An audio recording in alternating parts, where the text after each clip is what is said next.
नमस्कार प्यारे विद्यार्थियों। मैं डॉक्टर के सिंह। तो पिछली क्लास में हमने राशन और उसके सिद्धांत के बारे में बात की थी। ठीक है। तो अब हम उससे आगे के टॉपिक लेते हैं। ठीक है। देखिए, पिछली क्लास में हम इसके बारे में बात कर चुके थे कि राशन क्या है। ठीक है। कितने प्रकार होते हैं राशन के, किस किस तरीके से दिया जाता है। ठीक है। तो राशन किसे बोल रहे थे हम कि 24 घंटे में या एक दिन में जितना भी भोजन दिया जाता है वो सब क्या कहलाता है? राशन कहलाता है। ठीक। आवाज आई रही होगी शायद, है ना?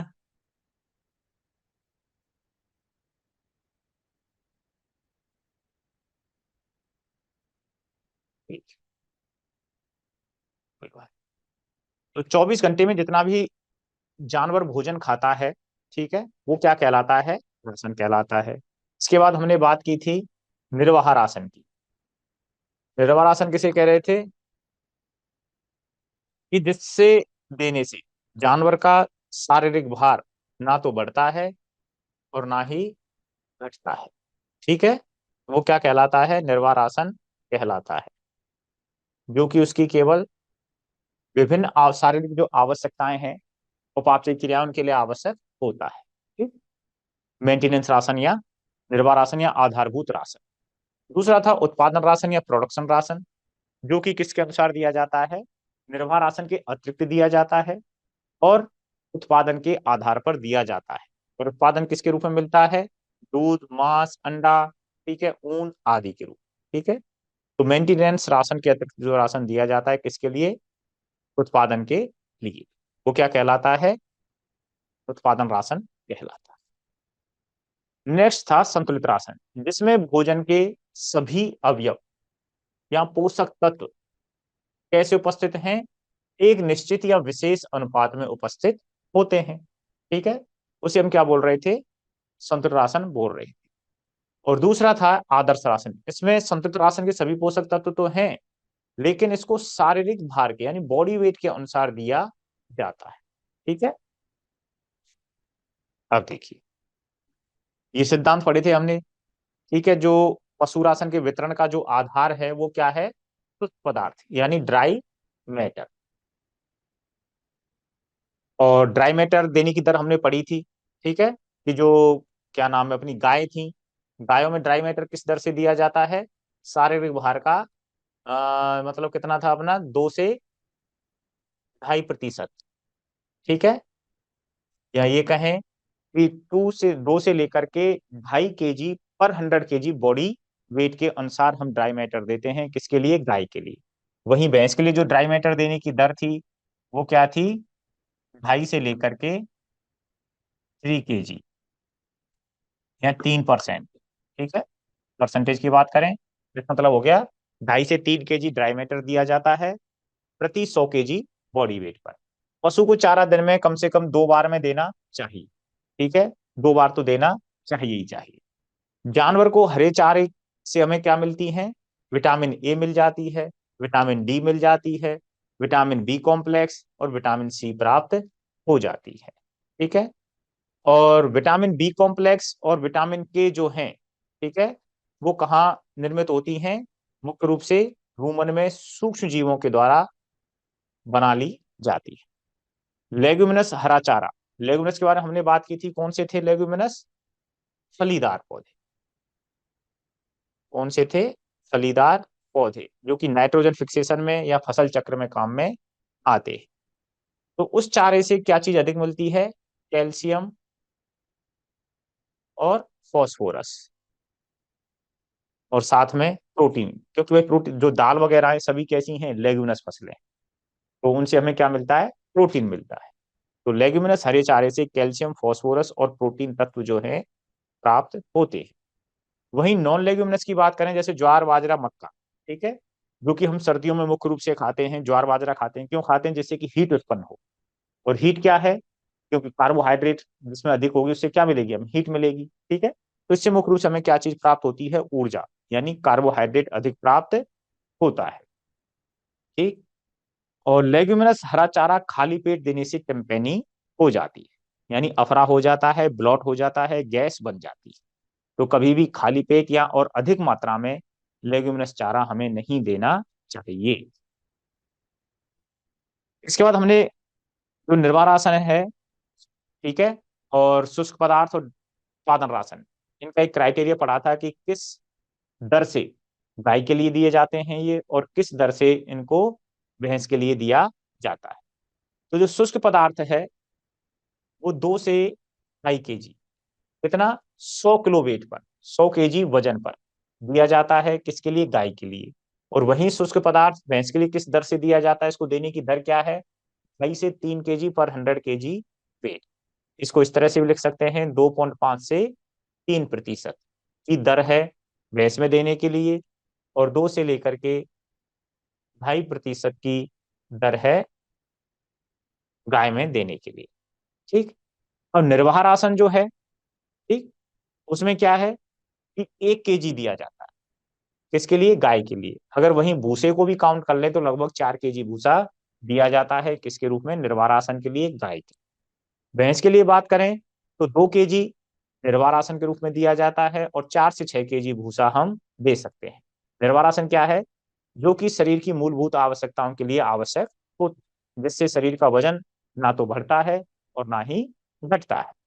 दूसरा है उत्पादन के लिए, जिस भी रूप में हम उत्पादन ले रहे हैं, तो मुख्य रूप से हम ये बात कर रहे हैं, गाय, गाय से हमें क्या मिलेगा, दूध मिलेगा। तो 3 किलो दूध पर, प्रत्येक 3 किलो दूध पर हम 1 kg अतिरिक्त दाना देंगे, इसके अतिरिक्त, निर्वाह राशन के अतिरिक्त। ठीक है। तो निर्वाह राशन के अतिरिक्त जो राशन दिया जाता है किसके लिए, उत्पादन के लिए, वो क्या कहलाता है, उत्पादन राशन। यहाँ पर उत्पादन मिल रहा है दूध के रूप में, तो प्रत्येक 3 किलो दूध पर हम कितना दाना देंगे गाय के लिए, 1 किलो दाना देंगे। वहीं भैंस के लिए हम बात करें तो 2.5 kg दूध पर ही हम 1 किलो दाना अतिरिक्त रूप से दें। ठीक। अब अगला था प्रेगनेंसी राशन, गर्भावस्था राशन। ये किस दर से दिया जाता है, गाय के लिए बात करें तो 1.25 kg दाना अतिरिक्त रूप से दिया जाता है, कब, गर्भावस्था के दौरान, प्रेगनेंसी राशन के रूप में। और वहीं भैंस के लिए या संकर गायों के लिए, ठीक है, बात हम करें विदेशी गायों के लिए, संकर गायों के लिए, तो 1.75 kg जो दाना है वो अतिरिक्त रूप से दिया जाता है, कब, प्रेगनेंसी की अवस्था। ठीक है। तो यहाँ तक की बात हमने ली थी। अब यहाँ से आगे की बात हम करते हैं, अगला टॉपिक हम बात करते हैं खाद्य तकनीक। तो खाद्य तकनीक क्या है, इनका क्या यूज है, ठीक है, और क्या इनका उपयोग है, और कौन कौन सी तकनीक का उपयोग करके हम जो खाद्य पदार्थ हैं उनकी जो रख रखाव है, ठीक है, उनकी उत्पादकता है, उनकी अवेलेबिलिटी यानी प्राप्ति को बढ़ाया जा सकता है। पहली चीज बात आती है कि खाद्य तकनीक किसे कहेंगे, ठीक है। इसी को हम बोल देते हैं प्रसंस्करण तकनीक। इसी में क्या आती हैं अपनी, प्रसंस्करण। ठीक है। प्रसंस्करण का मतलब हो गया कि जो अपना दाना है या खाना है उसको नए रूप में थोड़ा सा बदलाव करके, ठीक है, थोड़ा सा बदलाव करके जो दाना है उसकी उपयोगिता को, उसकी पाचकता को और उसके संरक्षित रखने के समय को बढ़ाना, क्या कहलाता है, प्रसंस्करण कहलाता है। ठीक। अब देखो बात करते हैं कि खाद्य तकनीक क्या है। इसके द्वारा जो खाद्य पदार्थ हैं अपने, ठीक है, उनको क्या करेंगे, चारा भी हो सकता है, ठीक है, या चारा, खाद्य पदार्थ क्या है, चारा ही है अपना। तो उसको प्रसंस्करण के द्वारा जो खाद्य पदार्थ है उनका क्या करेंगे हम, या ये कहें कि खाद्य तकनीक का उपयोग किस लिए किया जाता है।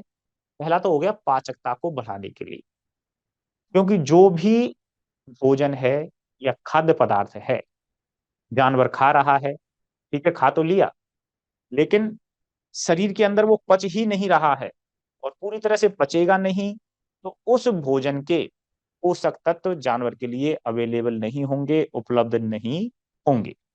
और यदि पोषक तत्व उपलब्ध नहीं रहेंगे तो उस चारे को खाने का जानवर के लिए कोई फायदा नहीं मिलेगा। तो जितना भी हम चारा दे रहे हैं वो जानवर के शरीर को लगे, यानी उसको पोषक तत्व उसके शरीर को मिले। ठीक है। तो उसके लिए क्या चीज आवश्यक है कि चारे की पाचकता को बढ़ाना आवश्यक होता है। तो इस जो खाद्य तकनीक है, ठीक है, जिसको हम प्रसंस्करण तकनीक बोलते हैं इनको, तो इनका उद्देश्य यही है कि जो चारा है कि पोषकता को, सॉरी, पाचकता को बढ़ाया जाए। किसको बढ़ाया जाए? पाचकता। दूसरा है कि कुछ खाद्य पदार्थ ऐसे होते हैं जिनको हम लंबे समय तक सुरक्षित नहीं रख सकते। तो मतलब खाद्य पदार्थ है अच्छी क्वालिटी का है, लेकिन फिर भी वो जल्दी खराब हो जाते हैं और जानवर के लिए लंबे समय तक हम उनको उपलब्ध नहीं करा पाते हैं। तो उनकी संग्रहण की क्षमता, यानी वो लंबे समय तक सुरक्षित रह सकें, उस संग्रहण क्षमता को बढ़ाने के लिए भी प्रसंस्करण तकनीक का या खाद्य तकनीक का उपयोग किया जाता है। इनका उद्देश्य यही है, पाचकता को बढ़ाना, संग्रहण क्षमता को बढ़ाना। अगला है पोषकता को बढ़ाना। पोषकता से मतलब है कि वही जब पाचकता बढ़ जाएगी, ठीक है, तो उससे क्या होगा, वो सही ढंग से बढ़ेगा और जो पोषक तत्व हैं वो ज्यादा मिलेंगे। ठीक है, उस दाने से जो पोषक तत्व हैं ज्यादा से ज्यादा पचने के बाद ज्यादा से ज्यादा पोषक तत्व जानवर को मिल सके। नेक्स्ट है संग्रहण के लिए नमी की मात्रा में परिवर्तन करना, क्योंकि यदि नमी ज्यादा होगी तो उनके संग्रहण में दिक्कत आएगी। ठीक है, तो हर, चाहे वो दाना हो चाहे वो चारा हो, तो संरक्षित रखने के लिए एक नमी की मात्रा जो है एक लिमिट तक आवश्यक होती है। उससे ज्यादा नमी होने पर उस चारे में फफूंदी लग सकती है, सड़ सकता है, गल सकता है, चाहे वो दाना हो चाहे वो चारा हो।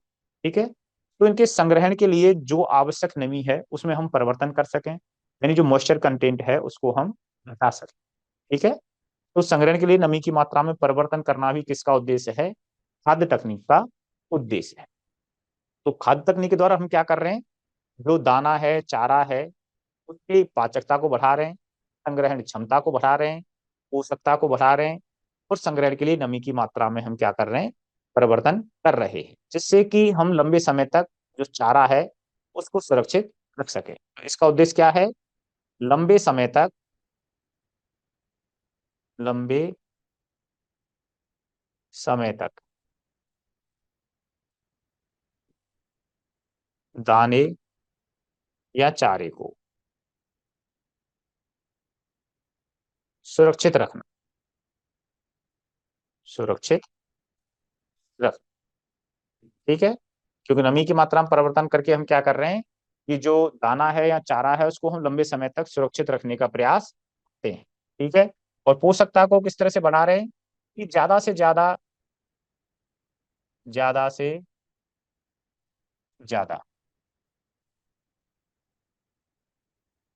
बचने के बाद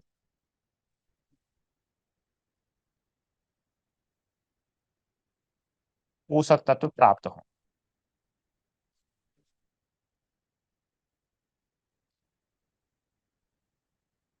ठीक है, ये इसका उद्देश्य है। संग्रहण क्षमता बढ़ाना, वही कि लंबे समय तक चारे को प्राप्त करना, और पाचकता को बढ़ाना कि जो भोजन है वो पच जाए, यानी अपच भोजन जो है वो मतलब अनडाइजेस्टेड ना रहे। अपच जो भोज्य पदार्थ है वो ना रही है। ऐसा नहीं कि भूसा खिला रहे हैं तो भूसा का भूसा ही साबुत निकल रहा है, हमने बाजरा खिलाया तो बाजरा का जो दाने दाने के रूप में बाहर निकल रहा है गोबर के रूप में। ठीक है, वो पच जाना चाहिए। तो उसके लिए हम क्या करेंगे भाई, दाना हम खिला रहे हैं तो साबुत दाना ना खिलाएं। ठीक है, उसको या तो भिगो कर खिलाएं, यही तो है परिवर्तन, यही तो खाद्य तकनीक है। ठीक है, या उसको हम दलिया दे के रूप में बना करके खिलाएं। तो इन सब चीजों के बारे में हम बात करेंगे। ठीक है, तो बात करते हैं हम प्रसंस्करण की तकनीकों के बारे में। ठीक है, अब जो ये तकनीकें हैं, प्रसंस्करण की जो तकनीकें हैं, ये मुख्य रूप से किसके लिए हैं? दानों के लिए।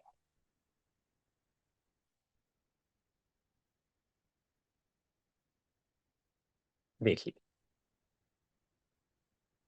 अब इसके दो तरीके होते हैं प्रसंस्करण के। पहला है शुष्क तरीका और दूसरा है गीला तरीका। ठीक है, जो दाना है उसको हम किस तरह से ज्यादा पचनीय बना सकते हैं कि वो पचे शरीर में जा करके, उससे ज्यादा पोषक तत्व जानवर के शरीर को प्राप्त हों, और ज्यादा से ज्यादा पोषक तत्व शरीर के अंदर अवशोषित हों। ठीक है, और हम इस दाने को लंबे समय तक सुरक्षित रख सकें। देखिए, पहला आता है ग्राइंडिंग। ठीक है, ग्राइंडिंग क्या है? एक तरह से पीटना हो गया। जो भी अपना दाना है हमने उसको क्या कर लिया? पीस लिया। दूसरा है ड्राई रोलिंग, उसको दाने को सुखाया हम। ठीक है, ड्राई रोल किया। ठीक है, ये हो गया। रोस्टिंग यानी भूनना, गरम आग पर इसको क्या किया जाता है, दाने को रोस्ट किया जाता है, गरम किया जाता है। ठीक है। जैसे कहते हैं ना कि एक तो दलिया भून करके बनाते हैं, ठीक है, जो कच्चा मोटा जैसे गेहूं का दलिया है, गेहूं के दानों को क्या किया, एक तो हो गया कि उसको दलिया बना लाए, गेहूं के दानों को तोड़ दिया, तो उससे तो क्या बन गया, दलिया बन गया, वो तो एक तरह से ग्राइंडिंग हो गई। अब इस जो टूटे हुए दाने हैं, दलिया क्या है, टूटे हुए दाने, ठीक है। अब इन टूटे हुए दानों को यदि आंच पर सेका जाए, भुना जाए, ठीक है, तो क्या कहलाएगा, रोस्टिंग कहलाएगा। या हम ये कहें कि साबुत दानों को ही हम भून सकते हैं, ठीक है, तो ये क्या कहलाता है, रोस्टिंग कहलाता है। अगला है पॉपिंग या पफिंग। ये क्या है, ये जैसे जो मक्का होती है ना, मक्का से पॉपकॉर्न बनाए जाते हैं, फूला बनाए जाते हैं, ठीक है, तो वो क्या कहलाती है, पॉपिंग या पफिंग कहते हैं। ये जो दाना है, गरमाई पा करके एक साथ वो टूट जाता है और नए रूप में वो सामने आता है, ठीक है। तो मुख्य रूप से क्या हो रहा है ये, कि जो दाना है वो जो हार्ड था वो और सॉफ्ट हो गया, उस तरीके से पॉपिंग या पफिंग के द्वारा। तो यहीं से तो बना है, पॉपिंग से ही तो क्या बना है, पॉपकॉर्न बना है, ठीक है। तो पॉपकॉर्न क्या है, कॉर्न माने मक्का, पॉपिंग यानी पॉपिंग के द्वारा उसको नए रूप में बनाया गया है, इसीलिए उसको क्या बोल दिया, पॉपकॉर्न, ठीक है। पॉपिंग या पफिंग, जो मुख्य रूप से मक्के के दाने के लिए यूज किया जाता है, ठीक है। एक्सट्रूडिंग, इसमें भी एक तरह से जो दाने हैं, मतलब छोटे छोटे जो दाने हैं, ठीक है, उनको क्या किया जाता है, अलग किया जाता है, जिससे कि जो शुष्क पदार्थ हैं, बेकार के जो दाने हैं उनको हटाया जा सके, जिससे जो अनडाइजेस्टेड ना रहें या जो दाने की क्वालिटी को खराब ना करें, ठीक है। उन बेकार के दानों को या जो उससे अलग दाने हैं उनको अलग किया जा सके। माइक्रोनाइजिंग, ये भी वही चीज है, ठीक है, कि छोटे छोटे जो दाने हैं उनको हम क्या कर रहे हैं, अलग कर रहे हैं, जो कि अपने चारे की पोषकता को घटाने का काम करते हैं या उनको जो सड़ाने का काम करते हैं, जिनमें मॉइस्चर कंटेंट ज्यादा है, ठीक है। तो ये बात हो गई किसके लिए, शुष्क तरीकों के बारे में। अब अगला है कि जो दाने हैं उनको गीले तरीकों से किस तरह से पोषकता को बढ़ाया जा सकता है। पहला आ गया सोकिंग, यानी भिगोना। आपने देखा होगा कि जो दानों को ये तो सीधा दलिया खिलाया जाए, ठीक है, उसको चबाने में जानवर के लिए ज्यादा थोड़ी सी कठिनाई रहती है, ठीक है। और वहीं जैसे बोलते हैं ना कोमरी, जैसे आपने एक तो चने का दलिया दिया या गेहूं का दलिया दिया, और एक दिया कि रात भर के लिए हमने दानों को भिगो दिया, तो क्या होगा, वो काफी सॉफ्ट हो जाएंगे, है ना, उनको चबाने में आसानी रहेगी और जानवर को वो ज्यादा स्वादिष्ट लगेगी, ठीक है। तो सोकिंग यानी भिगो करके भी हम क्या कर सकते हैं, उसकी पोषकता को बढ़ा सकते हैं, पाचकता को बढ़ा सकते हैं, ठीक है। ये किसका उद्देश्य है, अपना प्रसंस्करण तकनीक का जो उद्देश्य है। स्टीम रोलिंग, स्टीम में क्या है, एक तरह से जो दाना है, हम बात कर रहे थे ना वहां पर कि नमी की मात्रा में परिवर्तन करके संग्रहण के लिए क्या कर रहे थे, हम नमी की मात्रा में परिवर्तन कर रहे थे, या पाचकता के लिए भी हम क्या कर रहे थे, नमी की मात्रा में परिवर्तन कर रहे थे। तो यहाँ पर भी हम क्या कर रहे हैं, स्टीम के अंदर ही, स्टीम प्रोसेसिंग हो या स्टीम रोलिंग, तो जो भाप है उसके अंदर दानों को उपचारित किया जाता है। इससे भी वो क्या होंगे कि कुछ मात्रा में सॉफ्ट होंगे, ठीक है, और जिससे चबाने में आसानी रहेगी, ठीक है, और उन दानों की जो पोषकता है या पाचकता है वो बढ़ती है। तो वही काम क्या करता है, pressure under cooking, pressure cooker में जिस तरह से भोजन को बनाया जाता है उसी तरह से यहाँ पर भी क्या होती है, प्रेशर कुकिंग की जाती है, किसकी, मुख्य रूप से दानों। अगला है पैलेटिंग। पैलेटिंग क्या है कि जो भी दाने हैं, ठीक है, उनको पका लिया, यहाँ पर ये कहें कि दलिया बन गया वो, तो उसको भिगो करके एक पेस्ट बना लिया, और उस पेस्ट से मशीन आती है, और अलग अलग साइज की उसमें क्या रहती है, डाई रहती है।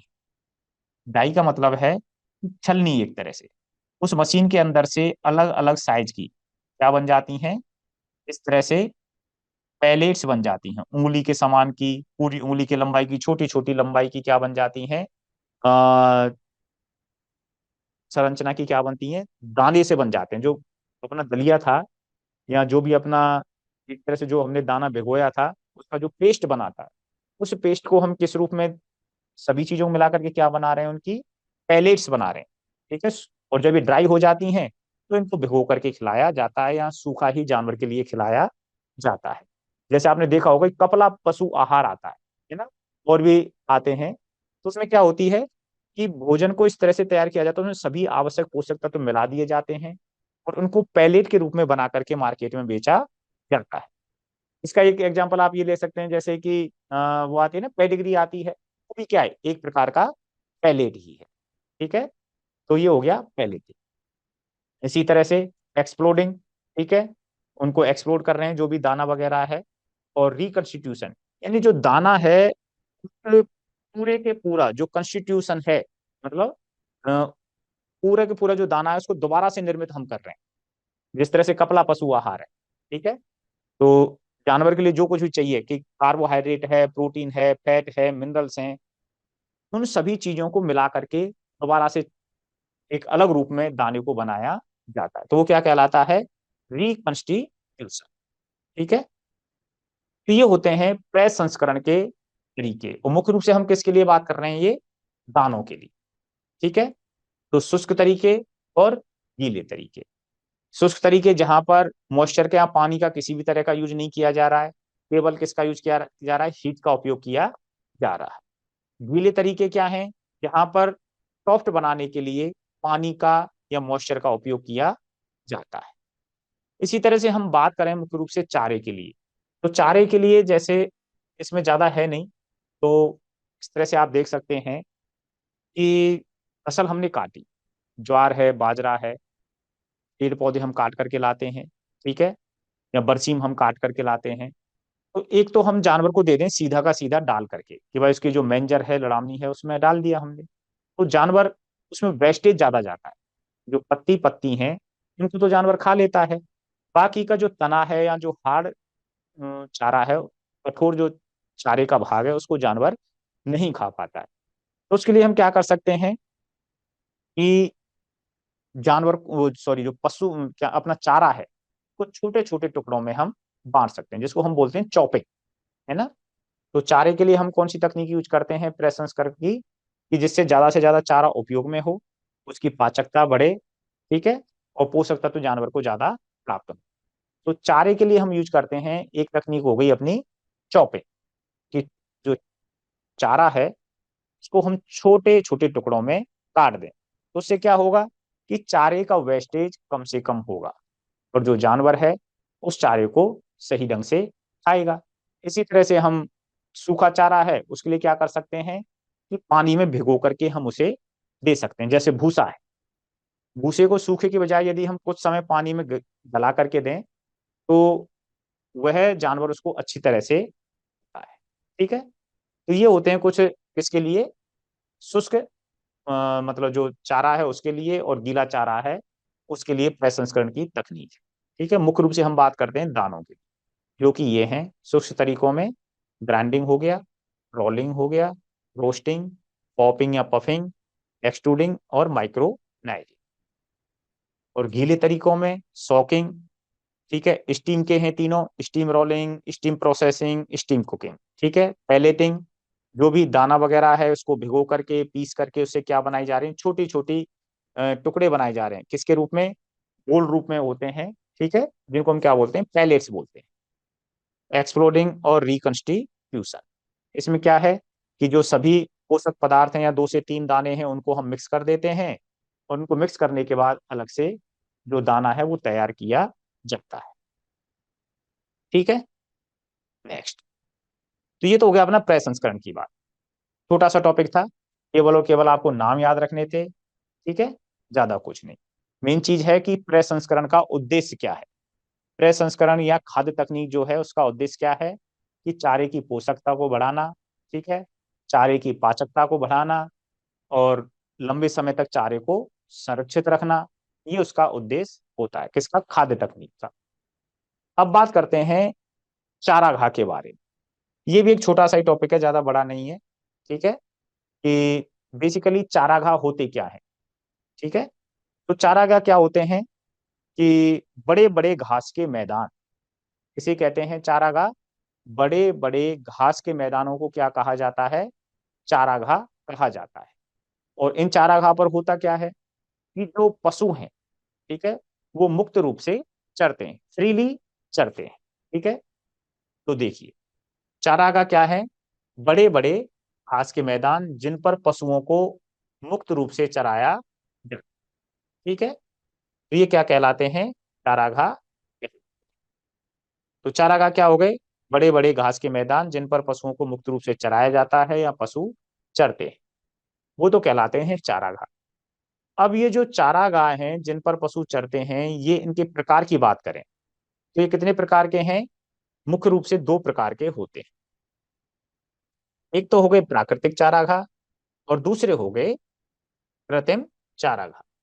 ठीक है, प्राकृतिक चारागाह किन्हें कहेंगे? जहां पर जो हरी फसलें हैं या घासें हैं, वो जमीन पर प्राकृतिक रूप से उगती हैं। ठीक है, कैसे उगेंगी? कि जब बरसात होती है उस समय उगाती हैं, और जब गर्मियां पड़ती हैं उस समय उनकी मात्रा कम हो जाती है या वो चारागाह खत्म हो जाते हैं या उन पर घास उपस्थित नहीं होती। तो ऐसे चारागाह क्या कहलाते हैं? प्राकृतिक चारागाह, जो कि प्राकृतिक मौसम पर निर्भर करते हैं। यदि बरसात हो जाएगी तो चारागाह पर चारा जो घासें हैं वो उगाएंगी। ठीक है, और यदि वहां पर नहीं होगी सही ढंग से बरसात, तो वो नहीं उगेगी। ठीक है, और दूसरा वो जमीन पर भी निर्भर करते हैं। यानी कुल मिलाकर के प्रकृति के ऊपर जो निर्भर करते हैं, कौन? चारागाह की घासें। वो सभी चारागाह क्या कहलाते हैं? प्राकृतिक चारागाह कहलाते हैं, जिनको मनुष्य के द्वारा नहीं बनाया जाता। और कृत्रिम चारागाह, जिन्हें कृत्रिम रूप से, कृत्रिम चारागाह किन्हें कहेंगे? जिन्हें कृत्रिम रूप से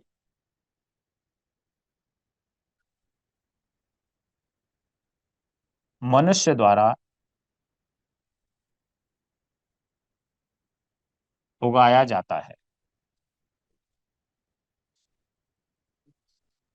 क्या कहलाते हैं वो? कृत्रिम चारागाह कहलाते हैं। ठीक है, अब जो मनुष्य के द्वारा ये बनाई गई जो चारागाह हैं, ये भी कितने प्रकार के होते हैं? ये तीन प्रकार के होते हैं। एक है स्थायी, दूसरे अस्थायी, और तीसरे वार्षिक।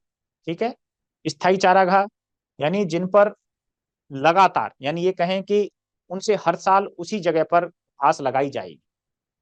ठीक है, एक जमीन है, ठीक है, यहाँ पर क्या उगा दी गई? हम मनुष्य के द्वारा घास उगा दी गई। तो ये जो जमीन है हमेशा किसके लिए सुरक्षित है? चारागाह के लिए सुरक्षित है। इस पर हर साल क्या उगाई जाएगी? घास ही उगाई जाएगी, अन्य क्रियाकल्प नहीं किए जाएंगे। दूसरे होते हैं अस्थायी। भाई एक बार तो चारागाह इस जगह बना दिया हमने, दूसरी बार चारागाह हम दूसरी जगह गए वहां बना दिया। तो मतलब चारागाह के लिए जहां पर जगह फिक्स नहीं है, स्थायी नहीं है, वो क्या कहलाएगी? अस्थायी चारागाह कहलाएंगे। और जो जगह चारागाह के लिए फिक्स है, ठीक है, निर्धारित है कि यहाँ पर चारागाह ही बनाया जाएगा, वो क्या कहलाएंगे? स्थायी चारागाह कहलाएंगे। ठीक है, एक होते हैं वार्षिक। इस प्रकार के चारागाह बनाए गए कि जहां पर लगातार वर्ष भर हरी घास जानवरों के लिए उपलब्ध कराई जाएगी। ऐसे चारागाह जिनसे वर्ष भर हरा चारा उपलब्ध होता है, या जिन चारागाहों में हरी घास हमेशा उपलब्ध रहती है, वो चारागाह क्या कहलाते हैं? वार्षिक चारागाह कहलाते हैं। जबकि स्थायी और अस्थायी का ऐसा कोई फिक्स नहीं है कि यहाँ पर हमें वर्ष भर ही हरा चारा प्राप्त। ठीक है, यहाँ पर किसके आधार पर है? ये जमीन के आधार पर है, कि जो जमीन हम यूज कर रहे हैं हरी घास उगाने के लिए, ठीक है, वहां हम लगातार उस जमीन को यूज कर रहे हैं, या जमीन को हम बार बार बदल रहे हैं इसके लिए, हरी घास उगाने के लिए। जबकि वार्षिक चारागाह में हम जो घास है उस चारागाह पर लगातार उपलब्ध कराते हैं, या वर्ष भर हरी घास वहां पर उगाई जाती है। ठीक है, तो प्राकृतिक चारागाह जो कि प्रकृति के द्वारा उगाए जाते हैं, या ये कहें कि मौसम के अनुरूप जो जगह है वहां पर जब बरसात हो जाती है तो हरी घासें उगाती हैं। ठीक है, जैसा बरसातों मुख्य रूप से अ, होता है, ठीक है, वहां पर पशु चरते हैं, ठीक है, बरसात के समय में। तो वो तो कहलाते हैं प्राकृतिक चारागाह। और दूसरे हैं कृत्रिम चारागाह, जो कि मनुष्य के द्वारा बनाए जाते हैं। ठीक है। और ये कितने प्रकार के हैं? 3 प्रकार के, स्थायी, अस्थायी और वार्षिक।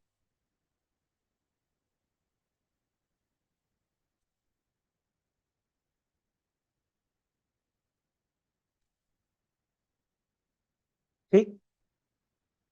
तो अब अगली बात देखिए, घासें कौन कौन सी हैं इसकी। चारागाह पर काम आने वाली घासें, उगाई जाने वाली घासें, पहली हो गई अंजन घास, दूसरी दूब घास, तीसरी डोबर, चौथी भूसेल, पांचवी स्टार, छठवीं जखाल और सातवीं गोरिया। ये हैं घासों के नाम। तो वो तो हो गई कौन सी वाली, जो बिना फलीदार वाली फसलें, जो घासें हैं। ठीक है, यानी जिनमें फली नहीं आती, या ये कहें कि नॉन लेग्यूमिनस भी बोल सकते हैं इनको।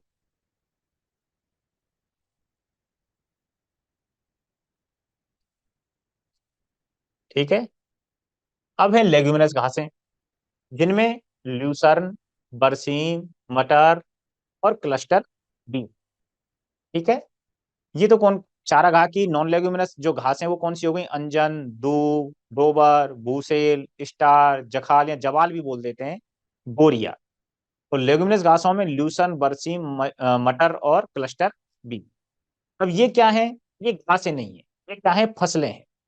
इन फसलों का उपयोग भी हम चारागाह में कर सकते हैं। किस लिए? चारागाह से घास उपलब्ध कराने के लिए या हरा चारा उपलब्ध कराने के लिए।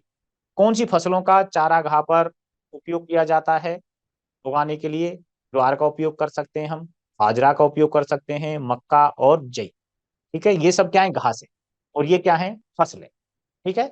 तो वो तो नॉन लेग्यूमिनस घासें हो गई, ये लेग्यूमिनस घासें हो गई, और ये क्या हो गई? फसलें, ज्वार, बाजरा, मक्का और जई। ठीक है। तो यहां तक ऐसी कोई दिक्कत है नहीं। घासों के नाम है वो हमें पता होना चाहिए, मेनली तो आप इनको याद रखें कि लेग्यूमिनस कौन सी हैं? ल्यूसन, बरसीम, मटर और क्लस्टर भी। और फसलों में ज्वार, बाजरा, मक्का, तीनों याद हैं, और एक जई एक अलग है। ठीक है, तो ये बात हो गई। तो बाकी की सब किस्में आ जाएंगी अपनी नॉन लेग्यूमिनस में आ जाएंगी। ठीक है। तो चारागाह क्या हो गया कि बड़े बड़े घास के मैदान, ठीक है, जिन पर जानवरों को मुक्त रूप से चरने दिया जाता है, क्या कहलाते हैं? चारागाह कहलाते हैं। ठीक। चारागाह 2 प्रकार के होते हैं। कौन कौन से होते हैं? प्राकृतिक चारागाह और कृत्रिम चारागाह। प्राकृतिक चारागाह, जहां पर प्राकृतिक रूप से घासें अपने आप ही उगती हैं, ठीक है, मनुष्य के द्वारा नहीं उगाई जाती हैं, और जहां पर ऋतु विशेष में ही जो घास है वो उपलब्ध होती है। जबकि जो कृत्रिम चारागाह हैं वो मनुष्य के द्वारा निर्मित किए जाते हैं, मनुष्य के द्वारा वहां पर घास उगाई जाती है। अब मनुष्य के द्वारा जो चारागाह बनाए जाते हैं कृत्रिम रूप से, वो 3 प्रकार के होते हैं, स्थायी, अस्थायी और वापसी। स्थायी चारागाह एक जमीन है जो फिक्स है कि यहाँ पर घास ही उगाई जाएगी, अन्य किसी फसल का उत्पादन नहीं किया जाएगा। अस्थायी चारागाह ऐसी जगह, ठीक है, या ऐसे चारागाह जिनका स्थान हम बदलते रहते हैं, मनुष्य के द्वारा स्थान बदल दिया जाता है, तो वो चारागाह क्या कहलाते हैं? अस्थायी चारागाह कहलाते हैं। वार्षिक चारागाह ऐसे चारागाह जिनसे वर्ष पर्यंत या पूरे वर्ष भर हरी घास उपलब्ध रहती है, या जहां से हम हरी घास वर्ष भर प्राप्त कर सकते हैं, तो वो चारागाह क्या कहलाएंगे? वार्षिक चारागाह कहलाएंगे। तो अपने पास घास भी हो गई, ठीक है, चारागाह हो गई, घास उगा दी। अब जानवरों को किस तरह से यहाँ पर चराया जाएगा, या किस तरह से जो घास है वो उपलब्ध कराई जाएगी खाने के लिए, तो उसकी मुख्य रूप से 2 प्रकार की विधियां होती हैं। ठीक है। तो पशुओं को चराने की जो पद्धतियां हैं, कि किस प्रकार से पशुओं को इन चारागाहों को उपयोग करने दिया जाए या किस तरह से उपयोग में लिया जाए, ठीक है, तो उसके आधार पर मुख्य रूप से 2 विधियां हैं। पहली है घूर्णन चराई, और दूसरी है हो हेन हिन विधि। ठीक है। तो दोनों हैं क्या चीज, देखिए। घूर्णन चराई क्या है? ये कोई जगह है, ठीक है, चारागाह है। अब इस चारागाह को कुछ भागों में बांट लिया जाता है। ठीक है, इस तरह से मान लो कि बांट लिया हमने। ठीक। तो अब 1 2 3 4 5 6। ठीक है। इन चारागाहों में घास के साथ साथ पानी की व्यवस्था भी की जाती है। तो घूर्णन चराई की हम बात करें, घूर्णन का मतलब क्या होता है, इसको चक्रण चराई भी बोल देते हैं। क्या बोल देते हैं? चक्रण। यानी पशुओं को एक घूर्णन में, घुमावदार स्थिति में चराया जाता है। ठीक है। जैसे मान लो कि इनको, ये जो चारागाह है इसको छोटे छोटे भागों में बांट दिया, जिनको हम क्या बोलते हैं? पैडॉक। क्या बोलते हैं इन खंडों को? पैडॉक के नाम से जाना जाता है।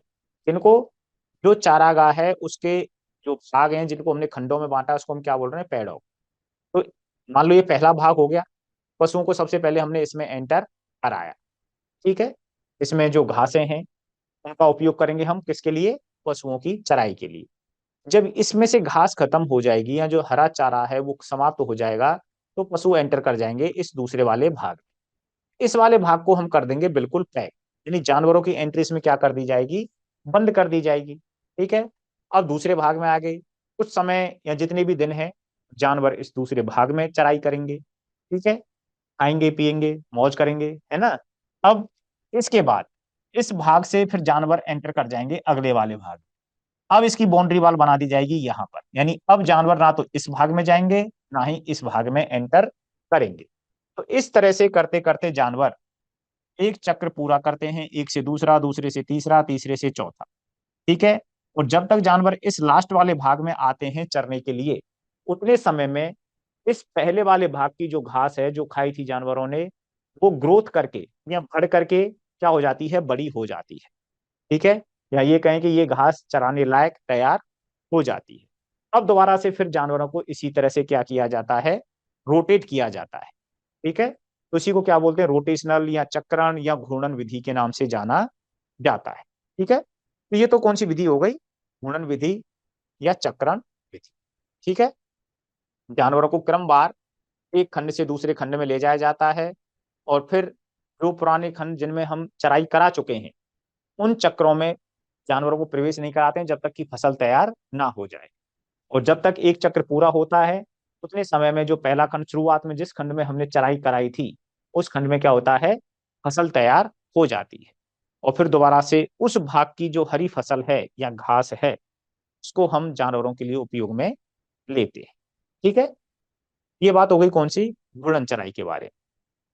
अब दूसरी है हो हेन हिन विधि। ठीक है। कई बार यहाँ पर एम भी लग जाता है, हो हेन हिम भी हो जाता है, हो हेन हिम विधि। ठीक है। ये क्या है? एक जर्मन विधि है, और चक्रण की या जो चराने की है उसकी सर्वोत्तम विधि है। ठीक है। तो ये कौन सी हो गई?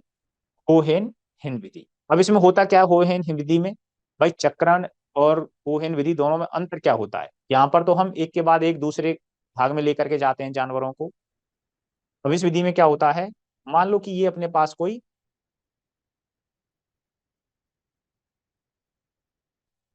चारागाह है। ठीक है।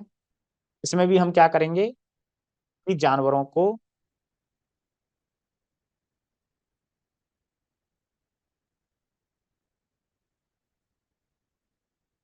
जो चारागाह है, भागों में बांट लेते हैं। ठीक है। डिवाइड कर दिया जाता है। ठीक। इसमें फसल उगी हुई है। ठीक है। हरी घास उगी हुई है। तो पहली चीज तो क्या हो गई? देखो नेक्स्ट पेज पर चलते हैं हम। इसको तो छोड़ो। यहाँ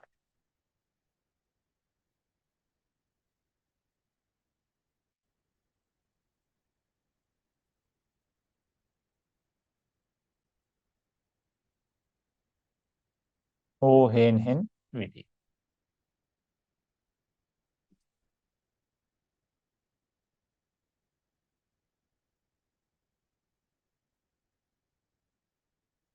पहला पॉइंट तो क्या हो गया? चारागाह को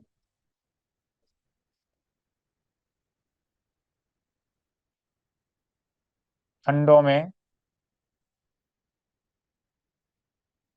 बांटते हैं। इन खंडों को क्या बोल देते हैं हम? पैडॉक कह देते हैं। क्या कह देते हैं? पैडॉक कह देते। ठीक है। दूसरा, ये हमने चारागाह को बांट दिया, घास लगी हुई है इन चारागाह में। दूसरा होता है अपने पास जो भी जानवर हैं, ठीक है, जानवरों को भी, जानवरों को भी उत्पादन के आधार पर, उत्पादन के आधार पर बांट देते हैं। ये इंपॉर्टेंट चीज है यहाँ पर। ठीक है, चारागाह को तो वहां भी बांट रहे थे हम, घूर्णन वाले में भी, लेकिन यहाँ पर क्या कर रहे हैं, जानवर को, जानवर जो भी हैं अपने पास, ठीक है, उनको क्या कर रहे हैं हम, अलग अलग भागों में या खंडों में क्या कर रहे हैं, हम बांट रहे हैं। ठीक है, किस आधार पर? उत्पादन के आधार पर।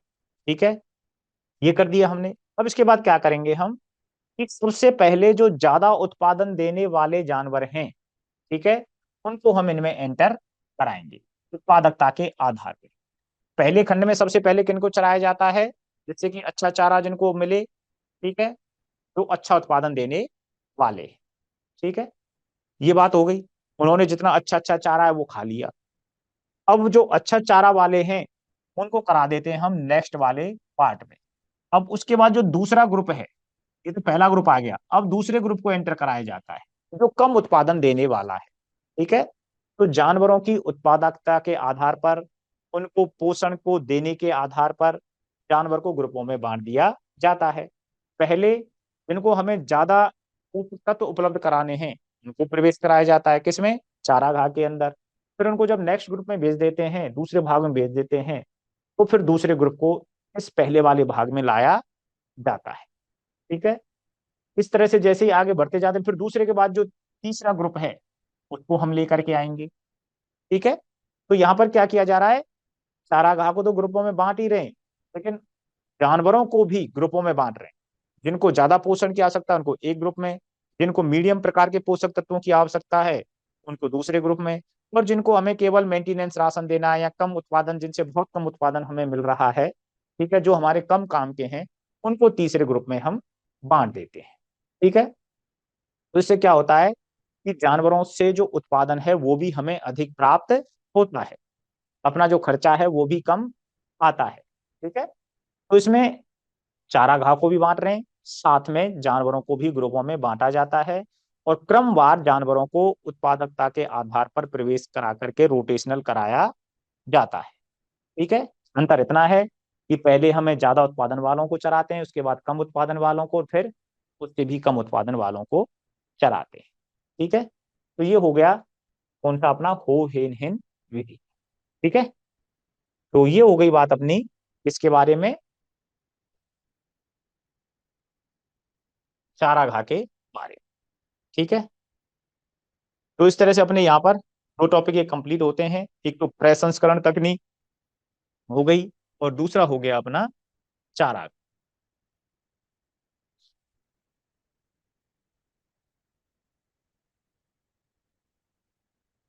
अब देखिए, एक छोटा सा टॉपिक और ले लेते हैं।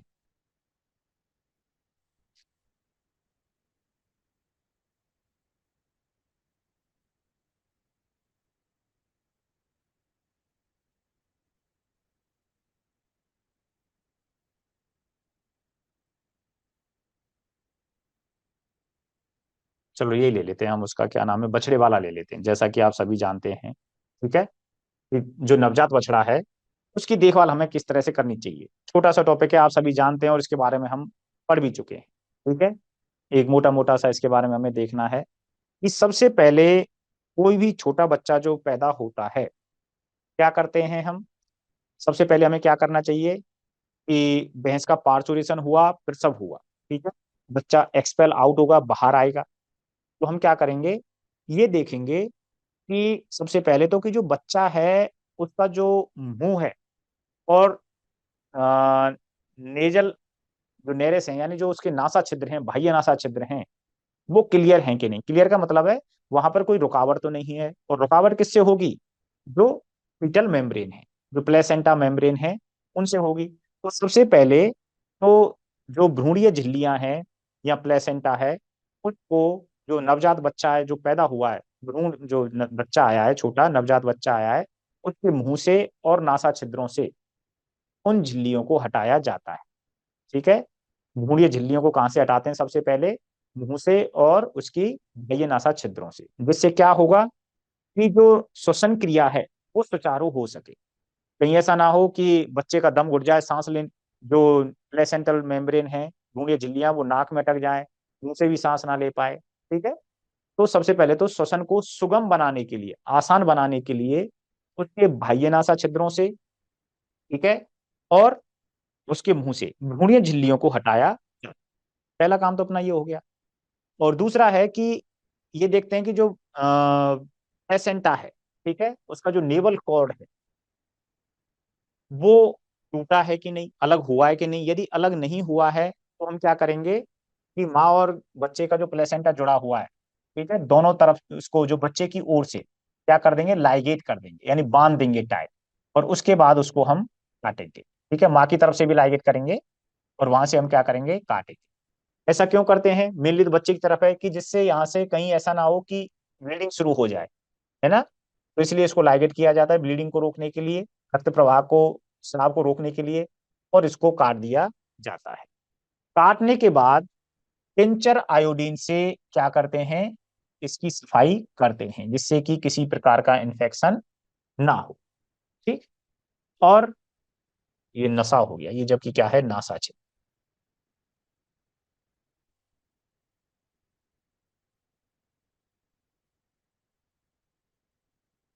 दूसरा ये हो गया, प्रसव के तुरंत बाद मुंह से और नासा छिद्रों से क्या कर रहे हैं, हम म्यूकस को हटा रहे हैं। ठीक है, ये दोनों पॉइंट डिस्कस हो गए अपने। तीसरा है कोलोस्ट्रम वाला, कि वैसे अपनी जो एक भ्रांति ये है गांवों में, या फिर जो कहें ग्रामीण क्षेत्र में, कि जब तक जो जानवर है वह जो भ्रूणीय झिल्लियां हैं उनको बाहर ना डाल दे, यानी प्लेसेंटा जो मेम्ब्रेन है, प्लेसेंटा पूरा बाहर ना आ जाए, जिसको हम क्या कहते हैं, जेर का आना। तो जो जेर है, जब तक वो भैंस नहीं डाल देती है, तक बछड़ा या बछड़ी या जो भी बच्चा है उसको दूध नहीं पिलाते हैं, जबकि ये सरासर गलत है। ठीक है, तो जबकि होना क्या चाहिए कि विद इन 30 मिनट, या जितना तो जल्दी पॉसिबल हो सके उतना जल्दी, ठीक है, जानवर को जो पहला गाढ़ा पीला स्राव है या दूध है, जिसे हम क्या बोल रहे हैं, कोलेस्ट्रम, वो पिलाना चाहिए। ठीक है, अन्यथा क्या होगा कि जितना हम लेट करेंगे उतना ही जो बच्चे को इम्यूनिटी कम प्राप्त होगी, या जो बच्चा है, नवजात बछड़ा है, उसमें रोगों के आने की संभावना अधिक होगी, या उसकी प्रतिरोधकता कम होगी। जितना जल्दी हम पिलाएंगे बच्चे में उतनी ही ज्यादा प्रतिरोधक क्षमता होगी। ऐसा क्यों? क्योंकि जो कोलेस्ट्रम है, ठीक है, उसमें क्या होते हैं, इम्यूनोग्लोबुलिन्स होते हैं, जो कि बच्चे को रोगों से लड़ने की शक्ति प्रदान करते हैं।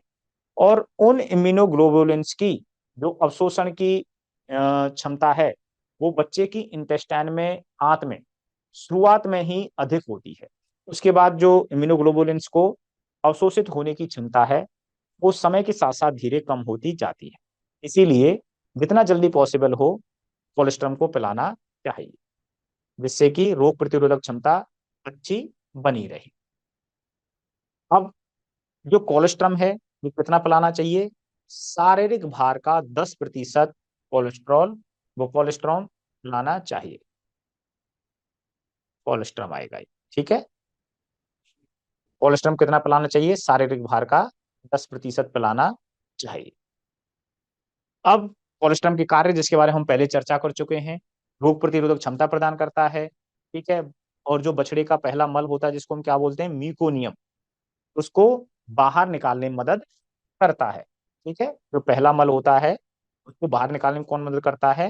कोलेस्ट्रॉम ही करता है।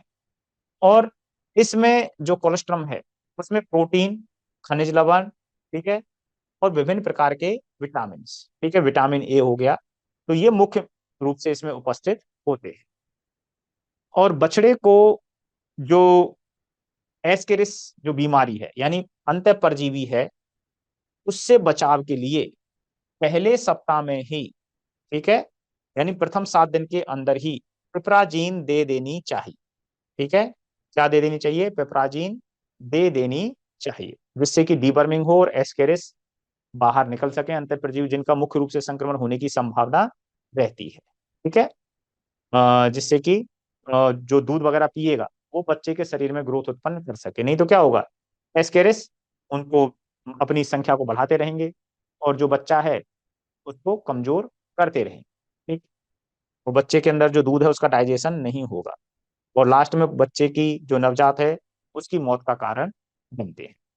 अब है कि जो छोटा बछड़ा है उसको हम क्या क्या दे सकते हैं, दुग्ध प्रतिस्थापक खिला सकते हैं। ठीक है। काफ स्टार्टर खिलाना शुरू करते हैं एक समय के बाद, दानों का मिश्रण खिलाना शुरू करते हैं और चारा खिलाना शुरू करते हैं। ठीक है। और ये कब करते हैं, कैसे करते हैं। ठीक है। ड्राई काफ स्टार्टर, दुग्ध प्रतिस्थापक या दानों का मिश्रण, ये हम किसके स्थान पर खिलाते हैं, दूध के स्थान पर। ठीक है, इसी तरह से बोल रहे हैं हम दुग्ध प्रतिस्थापक। ठीक है। इसमें क्या होते हैं, जो दाने हैं, जो शुरुआत में ड्राई काफ स्टार्टर है, इसमें क्या होता है कि दानों का ये मिश्रण होता है, अनाज के पिसे हुए दाने होते हैं इसमें। इसमें खल होती है, विटामिन होते हैं, खनिज लवण होते हैं, एनिमल्स प्रोटीन होती हैं, जो कि उसके शरीर के लिए विभिन्न आवश्यक तत्वों की पूर्ति ये करते हैं। कब से शुरू करते हैं ये, लगभग दूसरे सप्ताह से इनको खिलाना शुरू हम कर देते हैं। ठीक है। जो इसकी विभिन्न आवश्यकताओं की पूर्ति करते हैं। इसी प्रकार से दानों का मिश्रण, मोटे दानों का जो सिंपल अपने दलिया जो होता है उसको खिलाना शुरू कर देते हैं। अब इसमें मेन है अपना चारा खिलाना, ये कब से शुरू करते हैं। ठीक है। तो ये 15 दिन की उम्र से मुलायम चारा हम जानवर को खिलाना शुरू कर सकते हैं। अब चारा खिलाने का उद्देश्य क्या है, एक साथ भी नहीं खिला सकते, कम कम मात्रा में शुरू करते हैं, क्योंकि चारा खिलाने जो हम शुरू करते हैं उसका मुख्य कारण क्या है, रूमन का विकास करवाना। ठीक है। क्योंकि रूमन का विकास कब होगा, जब जानवर चारा खाएगा। ठीक है। उसको पचाने के लिए जो सूक्ष्म जीव हैं वो धीरे धीरे उसके रूमन में डेवलप होंगे। शुरुआत में जो होता है रूमन डेवलप नहीं होता है, बहुत छोटा होता है। ठीक है। तो 6 माह के अंदर अंदर, ठीक है, जो रूमन है वो विकसित हो जाता है। ठीक है। और उसके बाद जो 6 माह है, उसके बाद जब रूमन पूरी तरह से डेवलप हो जाए, तभी हम क्या दे सकते हैं उसके लिए, साइलेज दे सकते हैं। तो इसलिए यहाँ पर क्वेश्चन बनता है कि जो साइलेज है वो कब खिलाना शुरू करना चाहिए। तो 6 माह की उम्र के बाद जो छोटा बच्चा है उसके लिए साइलेज खिलाना हम शुरू कर सकते हैं। और छोटे बछड़े को चारा खिलाने का उद्देश्य क्या है, रूमन का विकास करवाना। ठीक है। तो ये बात होगी अपनी किसके बारे में, जो नवजात बच्चा है उसकी देखरेख के बारे में। तो मेन चीज तो अपनी यही है कि शुरुआत में बच्चे का क्या है, श्वसन को सुगम बनाना है, जिसके लिए हम क्या कर रहे हैं कि नासा छिद्र और मुंह पर से जो झिल्लियां हैं, म्यूकस झिल्लियां हैं या प्लेसेंटल जो मेम्ब्रेन है उनको हटाएंगे हम।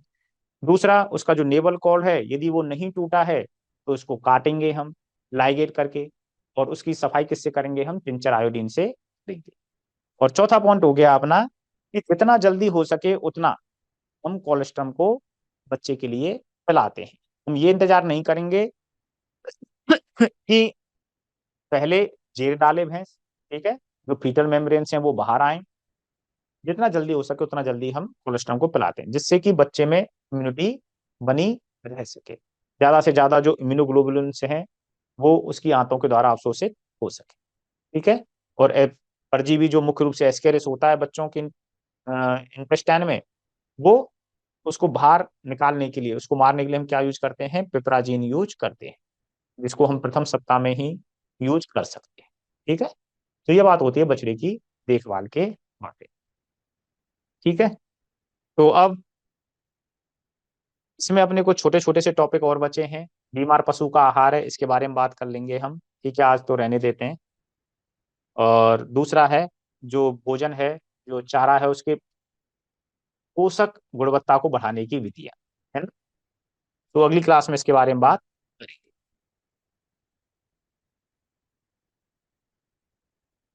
तो न्यूट्रिशन में अब अगली 1 से 2 क्लास में ये कंप्लीट हो जाएगी अपनी।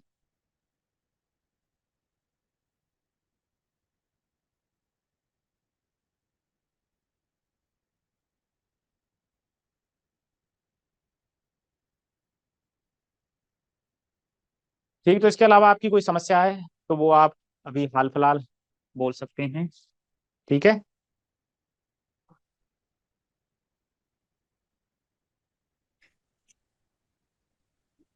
कौन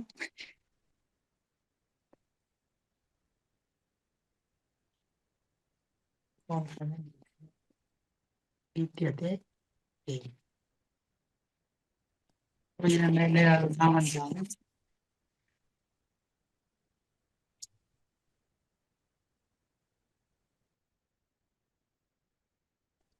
हेलो भैया युवराज ये युवराज ठीक है, क्लास खत्म करें, ये हाँ आपस हाँ में बात हाँ नहीं बोल करनी है ना। ये